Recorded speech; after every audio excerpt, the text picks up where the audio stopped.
Assalamu alaikum guys, and welcome to another episode of Smile to Jannah. To Jannah. The Ukraine-Russia conflict that's going on is crazy, mate. War, who wants it? No one really wants war. However, it is worth knowing that a lot of hypocrisies are showing up, how weapons companies, how bankers and how certain countries have a lot vested in war. And we're seeing the hypocrisy of freedom of speech. Alright, freedom of speech? What a joke. We saw the famous director Oliver Stone's documentary in Ukraine be taken off Google. We saw Abby Martin, who created, I think it was like 500 episodes. They were removed on the US escapades in the Middle East and the likes.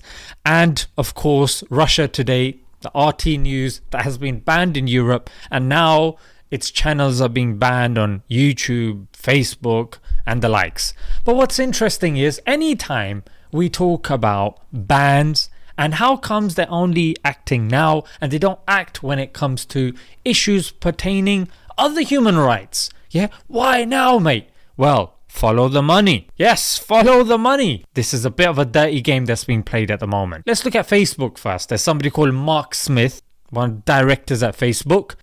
But this guy was a NATO advisor to the deputy commander. He's in bed with NATO, mate. Which is, again, for those of you that still don't know, NATO are countries that are under the influence of America, to put it simply. Next, we move on to TikTok. As you guys know, the White House invited a bunch of TikTokers round to, I guess, hire them to spread their own propaganda. But what we're interested in is Greg Anderson. This guy currently is a manager at TikTok, but he used to be psychological operations for NATO.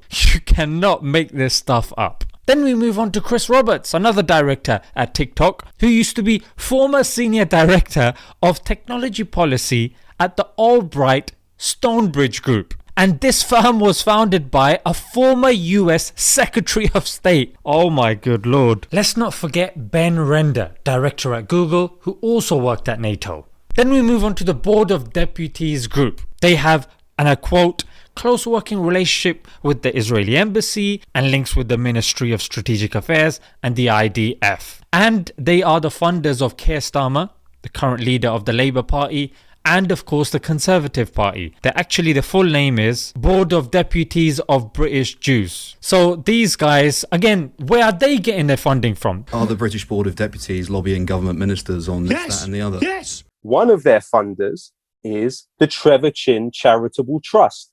We know that Trevor Chin is a key Israel lobbyist in this country and one of the major figures behind Israel lobby group BICOM. Trevor Chin also funds Keir Starmer. In addition to funding the Board of Deputies, he also funds the Jerusalem Foundation and the JNF.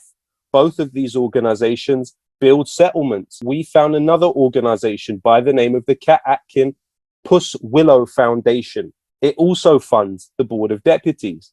But who else does the Kat Atkin Puss Willow Foundation fund?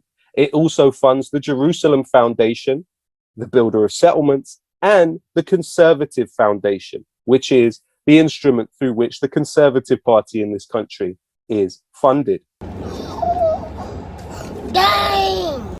In addition to that, the Kat Atkin Puss Willow Foundation funded the Quilliam Foundation, the now defunct and ultimately discredited organization which pushed mythology about Muslims in this country.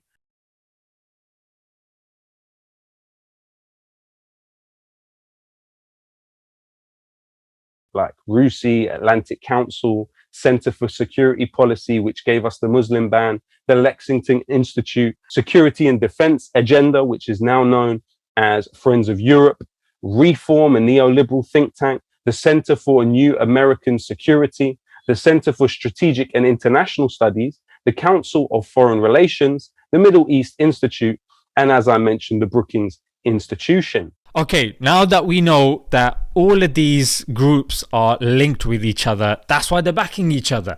But let's move on to these politicians, yeah? Now here's a clip of Biden from back in the days admitting that if they mess with Ukraine, they are going to mess their relations with Russia. Having nothing to do with the merit and preparedness of the country to come in, would be to admit the Baltic states now in terms of NATO-Russian, U.S.-Russian relations.